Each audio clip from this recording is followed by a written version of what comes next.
Yo, what's up? Welcome back to another episode of The Source. It's after 1:30 a.m., so I'm not turning all the lights and booting the studio up for this. We're just going to run through the NBA notes real quick. And also, obviously, we're gamblers, so we all have a little bit of a superstitious side. Since I've been reading off the picks this way, we've been killing it, so why not stick to it? We just swept the Celtics-Hawks Game 6. We went 3-0.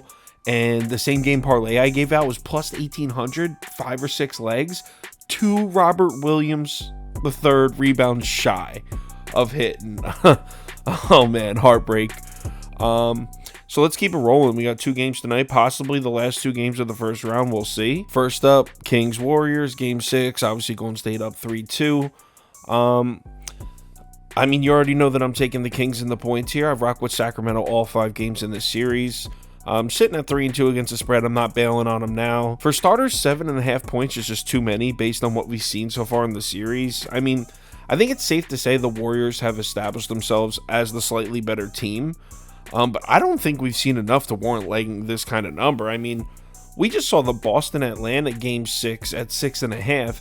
Even though that game was in Atlanta, I mean, there's just no way I can say the gap between the Celtics and Hawks is smaller than the gap between the Warriors and Kings based on what we've seen so far in the postseason. I mean, a lot of this comes down to the Kings outside shooting. They're also turnover margin, which I'll get to in a second, but the Kings outside, this is an outside shooting team. The Sacramento has relied on the outside shot for a large majority of the season, and it's been streaky at best in this series. We saw in Game 4 in Golden State where the Warriors are unbeatable. The Kings' outside shooting actually showed up. They shot 40% from 3. They lost by 1 point. In fact, they almost won. Steph almost gave it away. They were a Harrison Barnes made 3-point shot from winning that one. And another thing about that game, Game 4, final score is 126-125. Golden State played great, and I feel like that's an important factor here.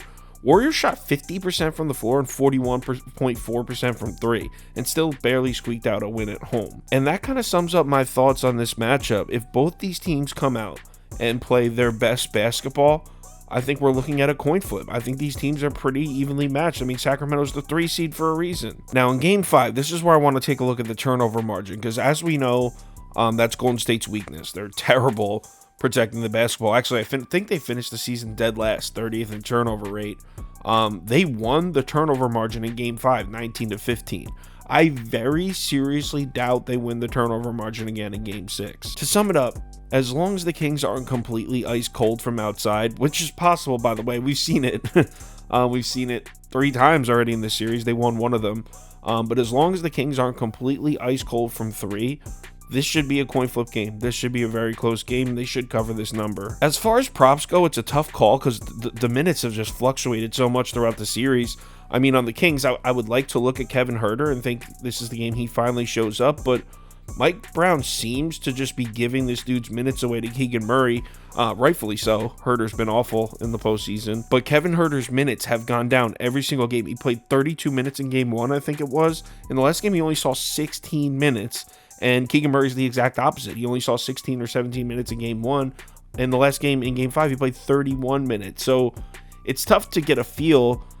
Like, if you want to bet Kevin Huerter, I mean, who's to say he doesn't play 13 or 14 minutes? He's playing less minutes every single game. As of right now, I only have 1 prop for this game.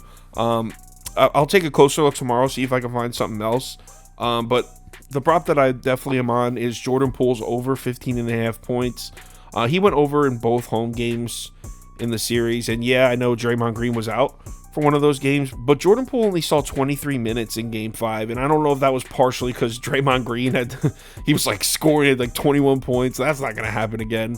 So I don't know if Steve Kerr was just letting Draymond feel himself or what. I find it hard to believe that Jordan Poole's only going to see 23 minutes again. Not to mention he was also cold shooting the ball. So I expect Jordan Poole to go over 15.5 points. As far as the game total, I'll take the under here, and I am going to bet it. I don't absolutely love it, but I'll take the under at 235. Golden State tends to play better defense at home, which should just slow the overall pace of the game down. Next up, Grizzlies Lakers in Los Angeles. 3-2, Lakers lead the series, obviously. Like I said before Game 5, when I took Memphis -4, I think the series is going 7 games, and I'm sticking to that. Taking Memphis plus the points. Let's not forget, this is the 2 seed. They're one of the best records in basketball. Obviously, we expect LeBron James to play better. That goes without saying. He was bad in Game 5, and LeBron's not the type of guy to disappear in the playoffs, so that's rare. So I fully expect him to come back strong and have a good game. But as far as Anthony Davis goes, I expect to see some serious negative regression in his production. He went off in Game 5. He also went off in Game 3. And then what happened in Game 4? He was pretty awful. He had a terrible game. So I'm not saying he's going to have a terrible game, but he had like 17 rebounds, 33 points or some shit. I fully expect his production to dramatically drop. My thoughts on this series, I feel like the general consensus is that the Lakers are just in complete control, right? And the Lakers have established themselves as the better team, and I just don't agree. I don't feel that way at all. I actually think Memphis is the slightly better team. 2 of the Lakers' wins just don't really sit right with me. In Game 1, Austin Reeves and Rui Hachimura led the team in scoring. They played out of their minds, and I'm not saying they're scrubs. I'm just saying that's not the kind of performances that you can just rely on a night in, night out basis. Then in Game 4, the Lakers basically lost. I mean, that was some heroic shit by LeBron to tie that game, send it to overtime. I mean, the Lakers lost that game. They should have lost. You could make an argument that the series should be over 4-1 Memphis. That's a crazy statement to make. I'm not hating on the Lakers or anything. I'm just saying, as far as this, if you take a step back and look at this series as a whole, I don't think you can definitively say that the Lakers are the better team. I mean, this is the 2 seed. The Lakers are playing some good basketball, and I give them credit, but I still think the Grizzlies are the better team. I don't have any player props for this one yet. I'll probably come up with something tomorrow, but 2 bets that I'm definitely playing here. Memphis plus 4.5, and I'm definitely playing the Memphis team total over. That was at 105.5 last I looked. Let me look now. It's at 106.5. So I'm playing Memphis team total over 106.5. Memphis plus 4.5. I'm definitely playing those 2. You can lock those in now. I'd also lean the full game over at 218.5, but I don't know if I'll actually put that on the ticket. My final ticket with my final list of bets will be posted on KyleKirms.com at 2 o'clock p.m. Eastern time, and I'll be putting up same game parlay for each game like I always do. Like I said, we almost hit our plus 1,800 one tonight. That would have been dope. We did hit our plus 1,100 one or whatever. No, plus 1,400 it was with the Knicks the other night, so hopefully we can snag another one of those. Let's stay hot. We're having a great postseason. Remember to bet responsibly, and I'll talk to you on Twitter.